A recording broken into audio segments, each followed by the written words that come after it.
রাজনীতি বড় খারাপ জিনিস, এটা করা বড় কঠিন একটা ইস্যু। একজন রাজনৈতিক নেতা বা কর্মী খুব ছোটবেলা থেকেই তার ছাত্রজীবন থেকে এই রাজনীতির জন্য ট্রেন আপ হয়ে যায়। জেল জুলুম হুলিয়া সব কিছুকে জয় কইরা ক্ষমতায় থাকলে পয়সা টয়সা কামাবে, আর ক্ষমতা না থাকলে জেলে ঘুমাবে, দেশ ছেড়ে পালাবে, এটাই ট্রেন্ড। তবে গেল কয়েক বছরে আমাদের ক্রীড়া অঙ্গন, অভিনয় অঙ্গন বা পাশাপাশি সেলিব্রিটি অঙ্গন, এই সকল কিছু মিলিয়ে নতুন একটা ট্রেন্ড দেখছিলাম আমরা বাংলাদেশ আওয়ামী লীগের আমলে। সবাই লাফাইয়া লাফাইয়া, চলচ্চিত্র অঙ্গন তো একদম অস্থির অবস্থা তৈরি হয়ে গেছিল, যে সবাই নৌকার মাঝি হইতে চায়। কিন্তু সেই নৌকার মাঝি হইয়া যারা সর্বশেষ টিকিটটা পাইছিলেন বা এমপি হয়েছিলেন, কি অবস্থায় আছেন। বিশেষ করে সাকিব আল হাসান, তার রাজনীতিতে আসা আমি কোনো কারণ খুঁজে পাই নাই।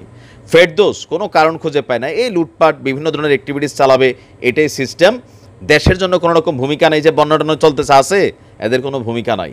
তো আর ব্যারিস্টার সুমন, তিনি পলিটিশিয়ান, তিনি তার জায়গা থেকে তিনি সফল হয়েছেন, কিন্তু দিন শেষে তিনজনেরই কপাল পড়ছে। ব্যারিস্টার সুমন, চিত্রনায়ক ফেরদৌস এবং সাকিব আল হাসানের নামে হত্যা মামলা দায়ের হয়ে গেছে।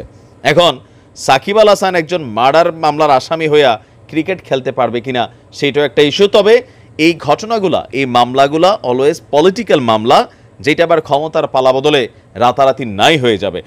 দর্শক, এবার সাবেক প্রধানমন্ত্রী শেখ হাসিনার বিরুদ্ধে আরেকটি হত্যা মামলা হয়েছে, আর এই হত্যা মামলায় তিনজন একই সুতায় গেঁথে গেছে সাবেক প্রধানমন্ত্রীর সাথে। আজকে রাতে আদাবর থানায় মামলাটি রুজু করেছেন, আর এই মামলায় সাবেক সড়ক পরিবহন এবং সেতুমন্ত্রী ওবায়দুল কাদের সহ 156 জন কানেক্টেড।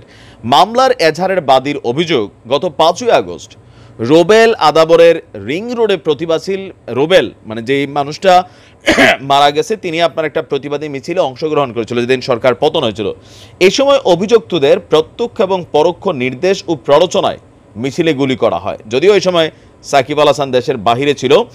তো পুলিশের সেই গুলিতে বুকে এবং পেটে গুলিবিদ্ধ অবস্থায় রোবেলকে হাসপাতালে নিলে চিকিৎসাধীন অবস্থায় গত 7ই আগস্ট তার মৃত্যু হয়েছে।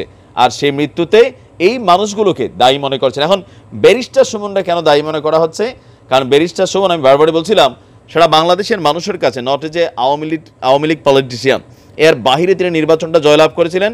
দলমত নির্বিশেষে সুনামগঞ্জ, চুনারঘাট এলাকার মানুষ কিন্তু তাকে ভালোবাসছে, ভোটও দিচ্ছে, এটাই বাস্তবতা। কিন্তু 2 দিন আগে তিনি যে বক্তব্যগুলো দিচ্ছেন, যে 20 রাউন্ড লোডেড তার বন্দুকের মধ্যে যদি বৈষম্য বিরোধী ছাত্রদের সামনে পড়ে কোনো সমস্যা হবে না। এর পাশাপাশি আপনার ছাত্রদেরকে, এক দফা আন্দোলনটা যখন ছিল, ছাত্রদেরকে রুখে দেওয়ার জন্য যেভাবে মুজিব কোড গায়ে দিয়া ঝাঁপাইয়া পড়া মৃত্যুকে জয় করার বক্তব্যগুলো দিছিল, এগুলো ছিল। তবে চিত্রনায়ক ফেরদৌস, ওই যে সম্ভবত 3 বা 4ই আগস্ট বিটিভির ভাঙচুর ইস্যুতে গিয়া কান্নাকাটি করছিল, প্রতিহতের ঘোষণা দিয়েছিল, ওইখান থেকেই মূলত মার্ডারে তার সরাসরি তারা অংশগ্রহণ করে নাই, বাট পলিটিক্যাল মামলা এটা দীর্ঘ সময় ভোগাবে।